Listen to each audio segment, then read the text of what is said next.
사람의 몸의 여러 지체가 다 중요합니다.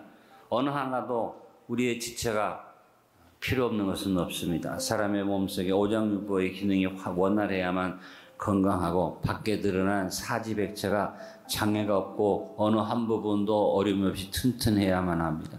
우리의 오간이 깨끗하고 바라야만 우리는 모든 것을 잘 관리할 수 있습니다. 좌우로 치우치지 않는 건강이 오늘 예배에 참여한 여러분의 있기를 간절히 축원합니다. 근데 그 중에서도 아주 중요한 우리의 삶의 가장 중요한 것 중에 하나가 눈입니다. 눈에는 육안이 있고 영안이 있습니다. 특별히 영안이 좋아야 우리가 영적으로 강건한 삶을 살 수 있습니다. 하나님께서 아브라함을 복 주실 때 그 영안을 열어주시고 복을 주신 것을 오늘 본문에서 봅니다. 하나님이 아브라함을 복 주시면서 너는 눈을 들어 너 있는 곳에서 북쪽과 남쪽, 동쪽과 서쪽을 바라보라. 네가 보는 땅을 너와 내 자손에게 주리라. 예수님도 눈의 중요성을 심각하게 말씀하셨습니다. 마태복음 6장 22절로 23절과 누가복음 11장 34절에 동일한 교훈이 나옵니다. 눈은 몸의 등불이니 그러므로 내 눈이 성하면 온몸이 밝을 것이요 눈이 나쁘면 온몸이 어두울 것이니 그러므로 내게 있는 빛이 어두우면 그 어둠이 얼마나 더하겠느냐. 보는 것의 중요성을 예수님도 강조하셨습니다. 보는 것은 축복과 저주의 원인이 됩니다.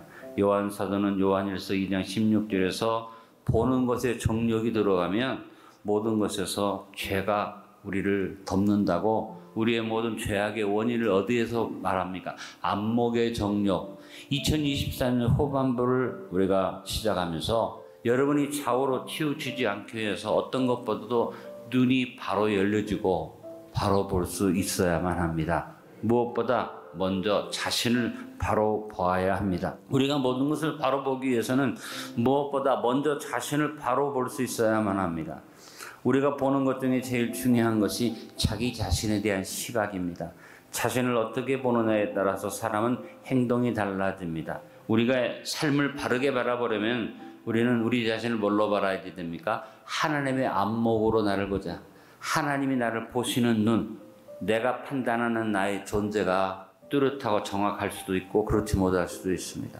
다른 사람들이 나를 평가해주는 그 평가가 그것이 옳을 수도 있지만 전혀 다를 수도 있습니다. 나의 존재에 대해서 어느 시각도 온전할 수 없습니다. 물론 내가 나를 보는 것도 중요하고 다른 사람이 나를 보는 것도 참고가 돼야겠습니다만 가장 중요한 것은 하나님이 보시는 내가 어떤 모습인가를 발견하고 우리는 거기에다 우리의 시각을 맞추고 영안을 맞춰야만 합니다.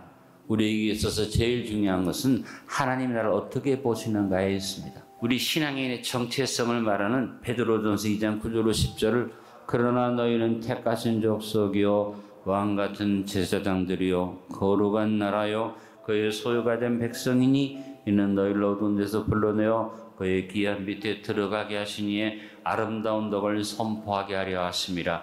너희가 전에는 백성이 아니더니 이제는 하나님의 백성이요 전에는 긍휼을 얻지 못하였더니 이제는 긍휼을 얻은 자니라. 믿음의 안목으로 자신을 바라보고 2023년의 후반부를 살아가도록 합시다. 다음, 자신의 환경을 곱게 살펴 바로 봐야만 합니다. 우리는 우리의 환경도 뭘로 봐야 됩니까? 하나님의 안목으로 볼 수 있어야만 합니다. 예리하고 날카롭게 우리의 환경을 살피는 것도 필요합니다. 또 모든 면에서 우리의 환경을 지혜롭고 신중하게 살피고 판단하여 준비하는 것도 필요합니다. 더 중요한 것은 믿음의 눈으로 보는 것입니다. 하나님의 안목으로 우리 환경을 볼 수 있어야만 합니다. 좋은 예가 성경에 나옵니다. 민수기 13장에 보면 환경에 대한 안목 차이가 나타납니다. 결국 하나님의 안목을 버리고 인간적인 판단으로 환경을 바라본 열정탐꾼의 보고를 받아들였던 이스라엘 백성들은 불평원망하다가 결국은 가나안 땅에 못 들어가고 40년 방황해서 다 죽어버렸고 그 후세대가 들어갔죠. 그러나 하나님의 안목으로 가나안을 바라보았던 믿음의 사람 여호수아와 갈렙은 가나안을 정복했고 그 땅에서 기업을 얻은 결과를 우리는 봅니다. 사랑하는 성도 여러분, 우리도 여호수아와 갈렙과 같이 하나님의 안목으로 우리의 환경을 볼 수 있어야만 합니다. 하나님의 안목을 가진 사람만이 가나안의 축복을 누리는 것입니다. 우리에게 주어진 삶의 현장을 믿음의 안목으로 곧게 살피기 위해 믿음의 은혜로운 눈꺼풀 수술을 하십시오. 편법으로 살려고 하지 맙시다. 요행술을 바라는 어리석음을 버립시다. 곧게 살펴서 정도를 걸어 나갑시다. 또 하나, 미래를 좌우로 치우치지 말고 바로 바라보고 삽시다. 우리는 우리의 앞날을 바로 보므로 우리의 길을 스스로 평탄케 만들어야만 합니다. 성경에 교훈하시기를 내 행할 길을 평탄케 하며 내 모든 길을 든든히 하라고 성경이 말씀했는데, 이 말은 바로 네가 향할 미래를 바로 바라보라, 믿음으로 바라보라는 말씀입니다. 대부분의 사람들은 미래를 바라볼 때 현실만을 중심으로 미래를 바라봅니다. 그러나 안타깝게도 믿음을 가진 성도들 가운데도 이러한 시각을 가지고 있는 분들이 더러 있다는 사실입니다.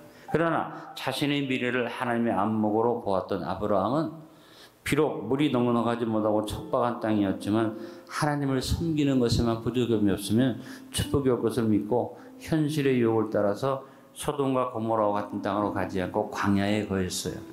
이 하나님의 시각으로 미래를 바라본 아브라함에게 하나님께서 찬란한 미래를 열어주습니다. 우리에게 주어지는 삶의 요구를 감사로 받아 범사를 든든히 행함으로 좌우로 치우쳐 악을 행하지 마십시오. 마지막, 무엇보다 말씀을 바로 봅시다. 성도는 무엇보다 말씀을 바르게 보는 영적 안목이 열려져야만 합니다. 하나님의 말씀을 읽는 자와 듣는 자와 그 가운데 기록한 것을 지키는 자가 복이 있다고 하신 말씀을 우리는 명심하고, 잠언서 3장 21절에 말합니다. 내 아들아, 완전한 지혜와 근신을 지키고 이것들이 내 눈앞에서 떠나지 말게 하라. 잠언서 4장 20절로 21절도 말합니다. 내 아들아, 내 말에 주의하며 내가 말하는 것은 내 귀를 기울이라.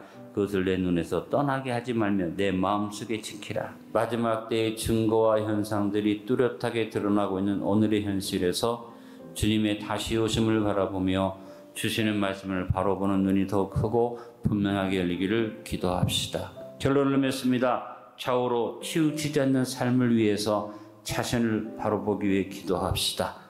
환경을 곧게 살펴 바로 보기 위해 기도합시다. 미래를 좌우로 치우치지 않고 바로 보기 위해 기도합시다. 하나님의 말씀을 바로 보기 위해 기도합시다.